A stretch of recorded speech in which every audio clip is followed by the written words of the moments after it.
Hi everyone. I welcome all of you for the sociology course. I, Shweta Singh, would be taking the component of sociology here at APTI Plus. So with respect to the OS exam, we can say sociology has proved to be a fetching optional. A lot of students have qualified this exam by taking the sociology optional subject. OS actually raises a lot of meaningful questions and thought provoking questions, unlike many other state commission exams which I have seen. The OS exam actually gives a lot of questions which gives you a space to think and write rather than facts which can be just crammed and written. And I really appreciate the commission to create such questions, because the purpose of choosing a bureaucrat is to find the one who is a thinking leader, and that concept of thinking is quite diligently evaluated at OS level. You will be finding the concepts and the insights which are taught at UPSC level are also parallelly needed for OS exam. The syllabus is quite similar, and best part is the nature of engagement. The questions are at par with UPSC level, and I really appreciate them. I'll be showing a couple of them, and I will discuss a question or two how to approach it. First and foremost, how you need to prepare. The basic difference in UPSC, the question paper is of 250 marks. Here it is of 300 marks. Another thing which all of you can see is that question number 1 and question number 5 are compulsory, right? And question number 1 and question number 5, they are compulsory. Remaining questions means out of question number 2, 3, 4 and question number 6, 7, 8, because question number 1 is compulsory, 5 is compulsory. So out of 2, 3, 4 and 6, 7, 8, you need to at least choose 3. That means you can maybe choose 2 and 3 from here and maybe 7 from here, something like that. Okay, now let us see what is the nature of questions and what can be done with respect to it. Also, I think few of you would be curious which books to study, what should be the reference material. Well, if a student is a beginner student, many students say, should we read NCRT? Well, if you want to read something like NCRT or IGNOU level, I will just advise you can purchase Essential Sociology of Nitin Sangwan. It's a basic book. The level is somewhat mixed between NCRT and IGNOU, but neither you have to read as voluminous as IGNOU and nor as basic as NCRT. So it will give you a brief overview related to sociology preparation by oneself with respect to preliminary or basic skill sets. After that, the higher level that you need in terms of developing analysis, in terms of developing core content, you can always rely on us.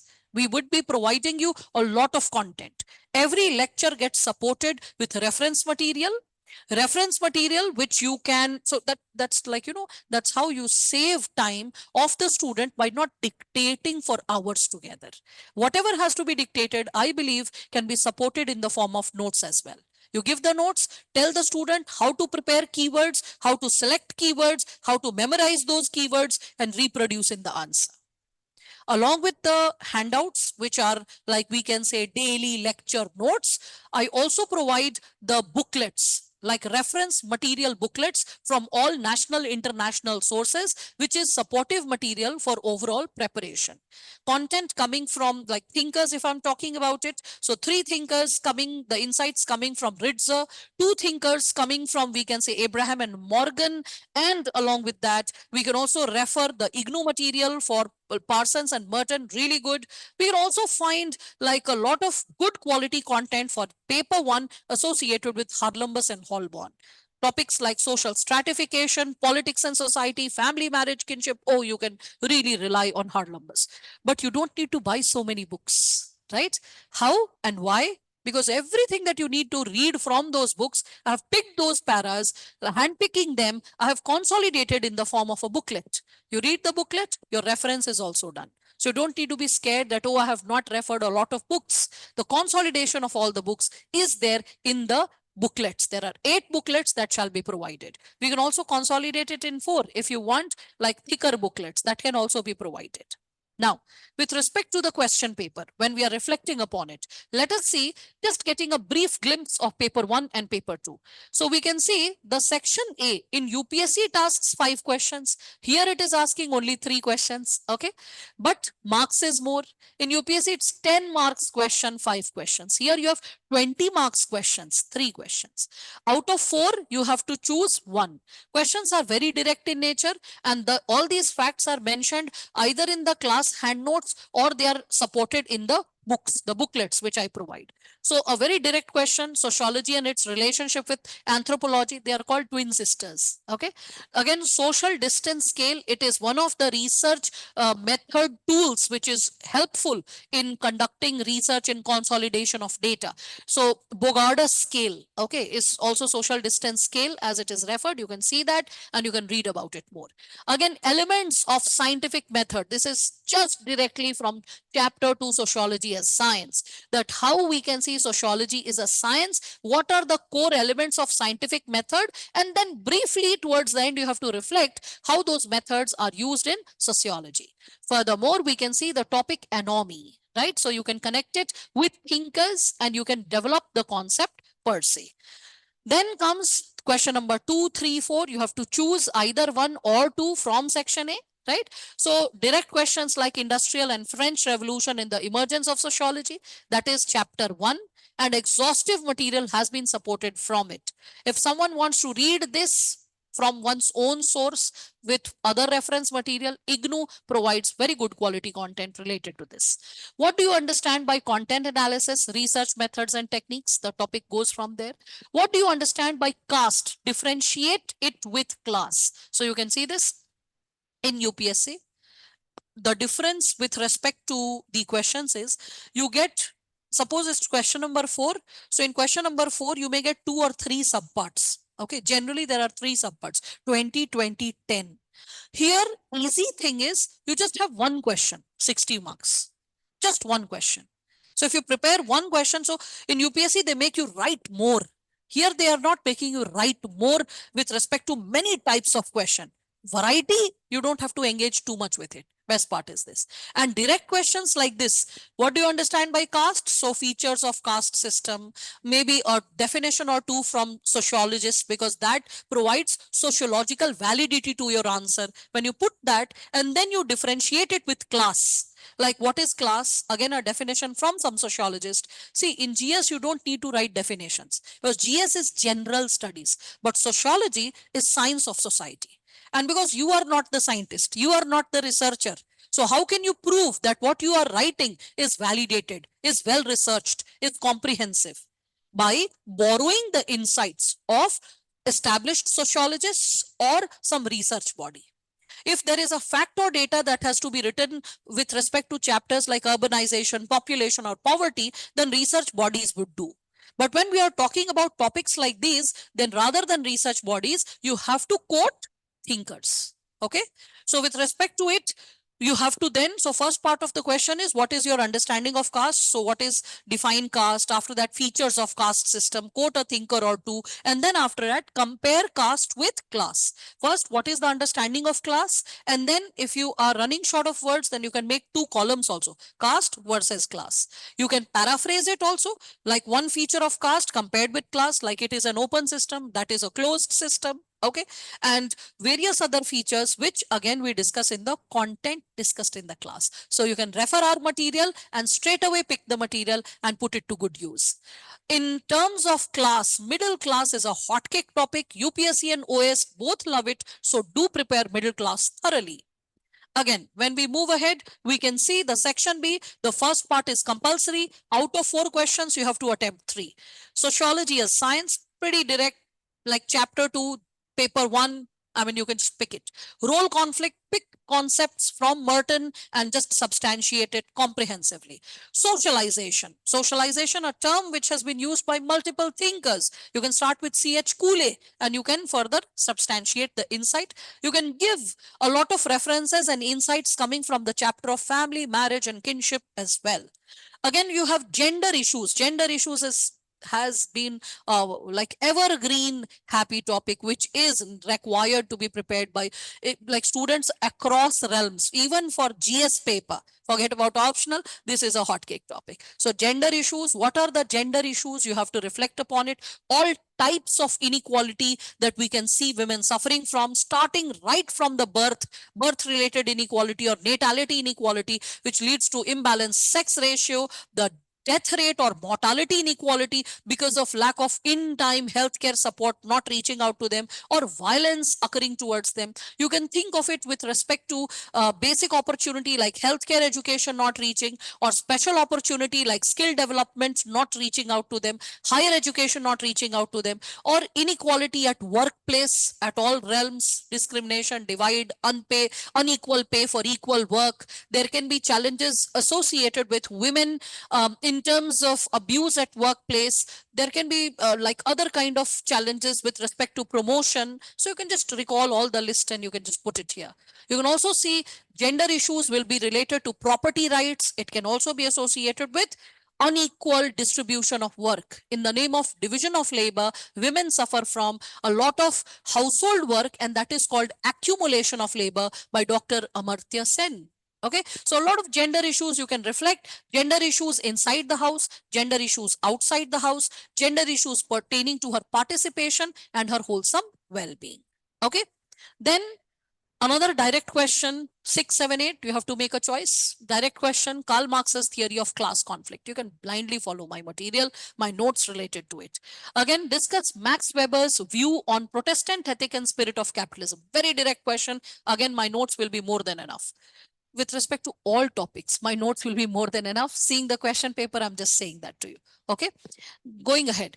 Recent changes in the structure and functions of family with special reference to Indian society. Okay, now recent changes in the structure of family. So structure of family, joint family, nuclear family, isolated nuclear family, what are they? How we can see rise of household also, like we can see single parent household, we can see bachelor bachelorette household. So change in the structure, that structure. Function, change in the function of family. So functions of family, because now women are equally participating in work force, and they are becoming a part of service sector economy especially, we can see that the functions of the family will change majorly. First, the Hindu undivided family, the role of the karta, the senior most male member, will somewhere reduce. We will see that women will have more say in the decision making. Roles will not be engendered. Men and women will be contributing competently inside the house as well as outside the house. Filiocentric family will be on the rise. Children will be taking a lot of attention and playing an important role in decision making of the family. So all those points can be comprehensively dealt with. Okay, so this is your question paper. Very simple, very lucid, very to the point, and very easy to prepare. Let me share that with all of you. Again, with respect to it, I'll give you a brief understanding of paper 2. And with respect to paper 2, when we are reflecting upon the questions, I can just show you the same pattern, like question number 1, question number 5 compulsory, 3 questions in question number 1 and 5. Then out of section A, that is question number 2, 3 and 4, you have to choose at least one. And from question number 6, 7, 8, you have to choose at least one. And then you have a choice to choose from either of the sections one more. That is, as I gave you question number 2, 3, and then from section B, I said that I can choose 7. That's just the same. Couple of minutes back, I had shared that method towards the beginning of the lecture. So you can just revisit that. So here, the nature of questions. Emergence of classes amongst tribal elites, an upcoming concept. I told you paper 2 is very dynamic. I really love your paper 2, and I really appreciate the nature of questions which are asked. Very applied, very much contemporary, and very much pro UPSC level.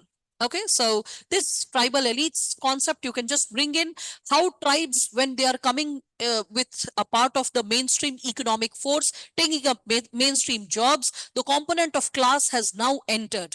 The ones not so, we can say, divided and stratified tribes, the ones we can say relatively, we can say not so stratified community today is experiencing stratification on the basis of class. How and why, you just have to develop that. Then market economy, a very open-ended dimension which can be connected with LPG reforms, liberalization, privatization, and globalization, and how market economy is like opening new possibilities for what section, what kind of challenges emerging. So a brief overview related to that. Sanskritization, M.N. Srinivas, none other than him. So how initially he gave the concept as Brahminization, later converted it as Sanskritization, how it is a cultural method of social mobility. You just have to substantiate that. Drug addiction, a ever increasing problem in India. I mean, with respect to this, in my social issues GS notes also, I have taken up the issue of drug abuse and what interventions the government of India has taken up. Even in that, I have discussed the material. So not just sociology, even my GS material can help you like build the content of sociology. Okay, just giving a brief indication. Now, discuss the impact of modernization in the development of egalitarianism in Indian society. Modernization, it will encourage what? Logic, reasoning, scientific temperament, human values. It will strengthen democracy, secularism, and all this will encourage right to freedom, right to equality. When we are talking about right to equality, freedom, social justice, political and economic justice, egalitarianism will be an outcome. Okay, so you can just reflect upon those points and you can understand the idea of development, the idea of we can say modernization unfolding in India, connect the dots. Social change will be a chapter which can also feed the fire of this answer. Again, write an essay on the relationship of caste and gender inequality in Indian society. So relationship between caste and gender inequality.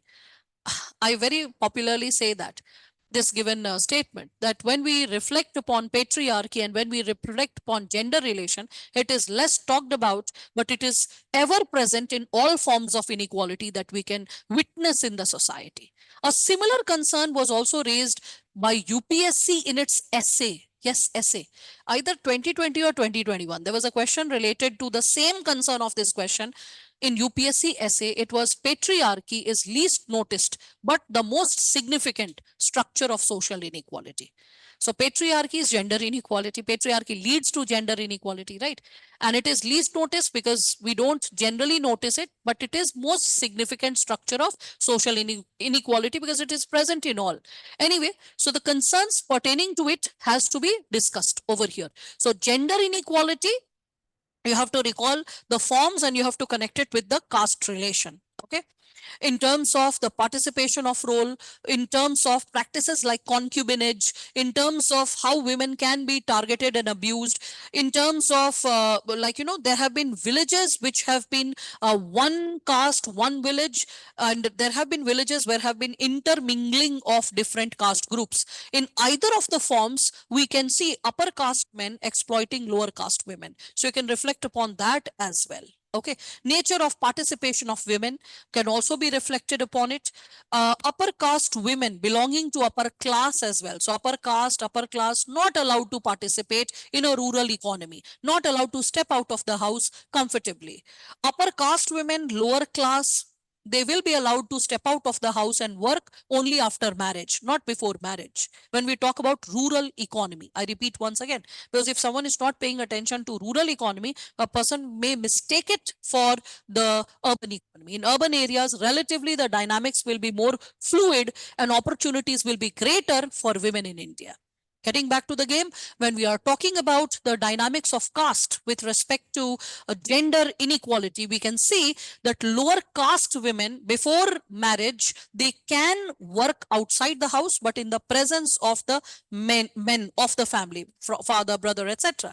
But after marriage, they become more free to venture out. But domestic violence, alcoholism, abuse, wife beating, all this is more prevalent amongst lower caste groups. Anyway, there are further more dimensions here. We are not dealing with the chapter. When you will be taught this specific chapter, you will get far more points than what you are coming across in this basic brief discussion related to sociology. Okay. Further, you can see diversity of India is a hindrance in national building. This specific question I discuss in GS paper itself. There is diversity of India in GS paper 1, Indian society, that is UPSC. So there I discuss this given answer whereby I share that diversity of India is appreciated when we are able to see the different dynamics opening up pertaining to pluralism, pertaining to tolerance, pertaining to acceptance, appreciation, and moresoever love. Love, the component which gets its articulation in Sarva Dharma Sambhava, Vasudhaiva Kutumbakam, right? So we all can see that diversity is not a problem per se for India. It is lack of acceptance of diversity. Mind it, everyone, and pay attention very thoroughly. If you have never been my student and you have not attended any of the GS classes, then this information is very crucial for you. That when we see the component of diversity as a hindrance in national building, the very first sentence you have to write is that it is not diversity which causes the hindrance, it is absence of acceptance of diversity, appreciation of diversity, which can cause a hindrance in national building. Diversity for ages together, for centuries together in India has encouraged syncretism, tolerance, love, and a social cultural expression of secularism. That's why Indian secularism is very distinct from Western secularism because it can protect and propagate diversity of India. So diversity is not a hindrance in nation building, rather it is diversity which is a core part of India's nation building. Whether it is linguistic diversity in the form of, we can see Schedule 8, in the form of 2 official languages of India, in the form of 6 classical languages in India, cultural diversity of India gets protected and propagated through our fundamental rights. We can see religious diversity also through our fundamental rights, right? In fact, before fundamental rights, even in preamble, when we talk about social, economic, and political justice, justice means fair treatment to all. Despite differences, equal treatment to all, fair treatment to all. So justice promotes diversity. Secularism promotes diversity. And all these terms are in our constitution. So diversity is not a hindrance in nation building. Rather, a definite understanding of diversity, appreciation and propagation of diversity leads to national integration and nation building. It's like that you have to develop the content, right?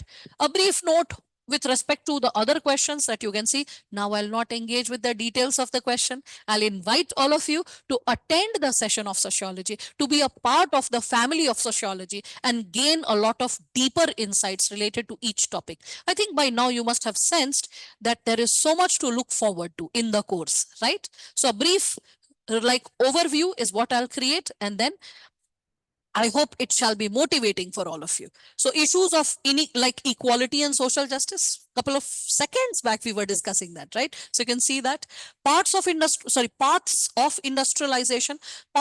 industrialization, when we talk about it, in how many ways industrialization has occurred in India, whether it is heavy industrialization through Nehruji's model or before independence, the nature of industrialization that took place, especially after the First World War, when Britishers allowed heavy industrialization to happen in India, or between 1880 to 1920, like cottage industries or jute mills, or we can see the existence of industries coming up with the efforts like Jamshedji Nusarwanji Tata, the Birlas, like we can see other than the Birlas, there were the Bajajes. Okay, we can also see there was this another family which is not so popular nowadays. Uh, I'm just forgetting the name. There was one more industrial family which was making a meaningful contribution. So when we talk about the given possibility of paths of industrialization, so first you can divide it in eras, then you can talk about nature of industrialization. You can also divide it in terms of the types of industries that can come up, from small scale industry, cottage industry to heavy industry. Okay, and again the contributors of it. Okay, you can also connect the very idea of industrialization from a broader perspective, and you can connect it with not just manufacturing sector, but very briefly a lot of products which also nowadays go sharing with the service sector. Anyway, those bylanes can be created later. Caste and casteism among Muslims. Ashraf, Ajlaf, and Arzal. Okay, a brief hint I'm giving you. And further, how the communities have come up because of conversion and they have existed for centuries. So, all that can be incorporated and substantiated. Again, we can see the traditional Hindu social organization. Here, you can divide it in terms of the caste or the jati. Okay, so Varna and Jati has to be discussed. Okay, along with that, you can also connect it with the format pertaining to how it is getting connected to other social institutions like family, etc. Again, critically analyze the role of agrarian unrest. So this is connected to farmers movement. You can connect it with farmers movement. Again, you can reflect it with respect to pressure groups in Indian politics, right? So you can just connect this given idea with respect to pressure groups. Okay, and pressure groups, who are they? In group pressure group, out group pressure group, and how they impact the farmers movement. You can just reflect upon that. That is something which can be connected with current affairs. Now, skewed development leader in the upsurge of ethnic movement in India. Okay, so skewed development leader. Skewed development, skewed means compromised, something which has got like, compromised, mixed, okay, not up to mark. So when we are talking about skewed development leader in the upsurge of ethnic movement in India. So you have to here reflect upon the ethnic movements. Ethnic movements can be connected to tribal movements. It can be connected to linguistic movements. It can be connected to movements that have happened in northeastern parts of India. So all of it. So skewed development leader in the upsurge of ethnic movement in India. Okay. When we do not like facilitate development as a paradigm. Skewed development leader means here it is not the individual the leader. Mind it, not individual the leader. Here, development should have been led. Development should have been carried forward, which could have brought like greater balance to the society. But when the development leader or the development quotient gets compromised, we can see that there is a skewed possibility, a compromised possibility, which can also lead to different types of regional and ethnic movements unfolding in India. So you can reflect upon that. Furthermore, you can see, evaluate the role of development policies in the empowerment of Dalits in India. So here, first and foremost, what is the condition of Dalits? A brief insight in the introduction, and after that you have to recall all the development initiatives, schemes, policies, laws that have been incorporated for the Dalits and how far they have been successful in bringing a grassroots level change, because the question also hyphenates evaluate. So when we say evaluate, we need to understand that how the paradigms change. We need to understand that whether we have been able to facilitate the difference pertaining to the Dalit community in India, right? So not just talking about the policies, but also evaluating them, how far they have been successful in bringing about change at grassroots level. So this is it for all of you. I hope it was helpful. Best wishes for your journey ahead. And I hope and pray that sociology fulfills you, and with a lot of wisdom, with a lot of creativity, with a better understanding of the society, and it helps you in your journey to be successful. See, about sociology optional, I generally say this thing, that if nothing, it makes you a great human being who has a sense of compassion and better understanding of the society.